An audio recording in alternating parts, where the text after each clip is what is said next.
আপনার আমার অধিকারকে খরণ করে নেওয়া, আপনাকেই বলা আপনাকে মারবে, আপনাকে মেরে আবার জনগণকে বলবে যে না আপনার মারাটা তার যৌক্তিক ছিল, আপনার অধিকারটা সে খরণ করে নিবে।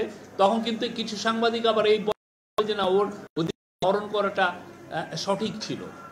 আপনি 15 বছর 1-2 বছর না, আপনি অনেকগুলো ঘটনা, আপনি শাপলা বলেন, মাওলানা সাঈদীর ভার্ডিকের পরের দিন দেখেন, হ্যাঁ আপনি যে সবাই একদিক দিয়ে মানুষ মারছে, কিন্তু হাসি ঠাট্টা হচ্ছে কি এই চাঁদে সাঈদীকে দেখা গেছে। আপনার পুরো অ্যাটেনশন ওইদিকে নিয়ে এইদিকে যে 160 জনের মতো লোককে রাইফেলের গুলি করে মারা হয়েছে, ভয়াবহ হত্যাকাণ্ড ছিল। আপনি দেখেন কিভাবে এটাকে নর্মালাইজ করছি, মানে এই লোকগুলোকে মারাটা দরকার যৌক্তিক ছিল।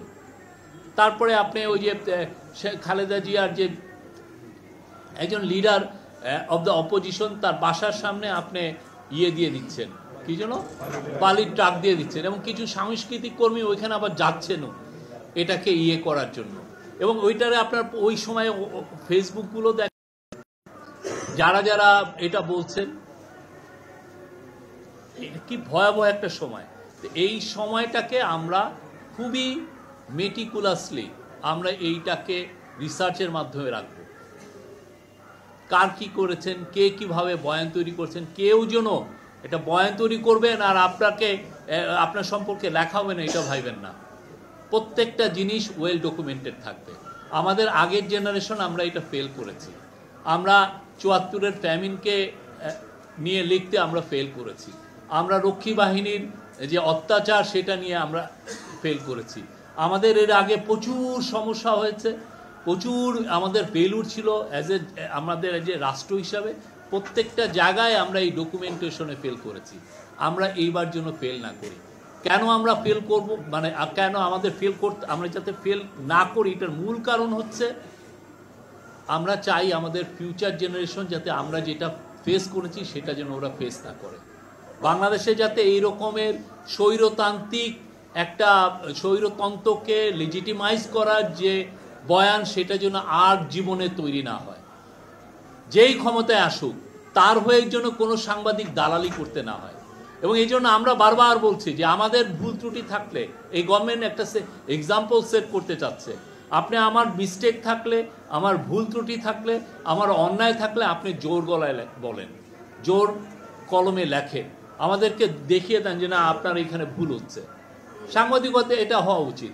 কিছুদিন আগে আমি একটা বড় পত্রিকা আমরা দেখলাম যে প্রফেসর ইউনূসকে প্রশংসাসূচক 2-3টা লেখা লিখছে। আমরা তাকে ফোন দিয়ে বলছি ভাই এটা লেখার দরকার নাই, আপনি আমার গঠনমূলক সমালোচনা করেন, এই প্রশংসা করার তো দরকার নাই। আমরা চাই আপনারা এই প্রত্যেকটা বিষয় আপনারা তুলে ধরেন। বাংলাদেশের স্বাধীন সাংবাদিকতার খুবই একটা ইম্পর্টেন্ট সময় যাচ্ছে। আমরা বাংলাদেশকে নতুনভাবে গড়তে চাই। সেটার জন্য আমরা যে এই ইন্টারিম গভর্নমেন্টের 2য় অধ্যায় গতকাল শুরু হয়েছে কনসেনসাস কমিশনের মাধ্যমে, আমরা চাচ্ছি পুরো বাংলাদেশের সমস্ত পলিটিক্যাল পার্টি এখানে কন্ট্রিবিউট করুক, বাংলাদেশের সিভিল সোসাইটি এখানে কন্ট্রিবিউট করুক।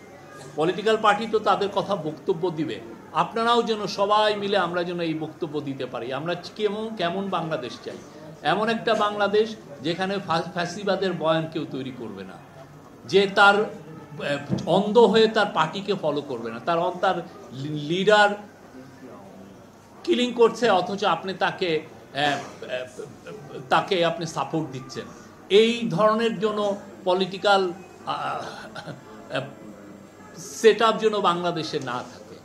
বাংলাদেশ একটা থ্রাইভিং ডেমোক্রেসি হোক, সবাই মিলে আমরা যেন এমন একটা দেশ গড়ি যেই দেশে সবার ভয়েস শোনা যায়, কোনো ভয়েস যত মাজল না হয়, কেউ যেন না বলতে পারে যে না আমার কথা আমি বলতে পারছি না, যেটা গত 15 বছরে হয়েছে। অনেক ভয়েসকে আমরা দেখেছি শোনা যায় নাই, অনেক পত্রিকায় আমরা দেখেছি না এই লোকের এই গ্রুপের লোক কাউকে নেওয়া যাবে না, ভিতরে ভিতরে আবার যে একজন যদি নেওয়া হয়েছে ভাই উনি কিন্তু মাদ্রাসার ছেলে, ওকে নেওয়াটা ঠিক হয় নাই, ভাই উনি কিন্তু পূর্বজন্মে উনি শিবির করতেন, ওকে আপনি নিলেন কেন? উনার মেধা কতটুক, উনি কি জার্নালিজম করেন, উনার লেখার পাওয়ার কতটুক, সেটা মুখ্য বিষয় না। মুখ্য বিষয় হচ্ছে উনি ওই কাজ করেছেন, উনার প্রাইভেট লাইফে কি পলিটিক্যাল পার্টি করেছেন, ছাত্র জীবনে কি করেছেন সেটা তখন মুখ্য হয়েছে, এবং এটার জন্য একটা পুরো গোষ্ঠী ছিল আপনাকে হাউন্ডিং করে, ওকে ওকে পচাও, অনলাইনে বলো। এটা আমি কত বছর ফেস করেছি আমার মনে নেই, আমার সেই 2009-10 থেকে আমি এটা ফেস করছি। অনেকে এখানে অনেকে আছেন এটা ফেস করছে। এই যে একটা আপনাকে এই যে এটাকে বলে হচ্ছে যে আমেরিকা এরকম একটা, এটাকে বলতো রেড টেরর। বড় বড় যারা সিনেমা রাইটার ছিলেন, বড় বড় যারা সিনেমা তৈরি করতেন, ডিরেক্টর ছিলেন, এদেরকে বলা হতো পাবলিকলি, এদেরকে বলা হয়েছে এরা হচ্ছে কমিউনিস্ট সিম্পাথাইজার, এবং এদেরকে নাম বলে বলে এটাকে ম্যাকার্থিজম বলে। আপনারা যদি পারেন একটু দেখে নিন ম্যাকার্থিজমের উপরে।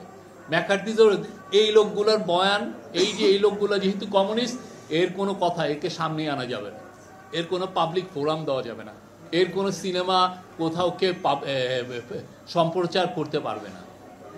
আপনি তাকে একটা সোশ্যালি আইসোলেট করে ফেলবেন, তার কোনো ভয়েস, তার এজেন্সি সব আপনি কেড়ে নেবেন। ঠিক 15টা বছর এই কাজগুলো হয়েছে।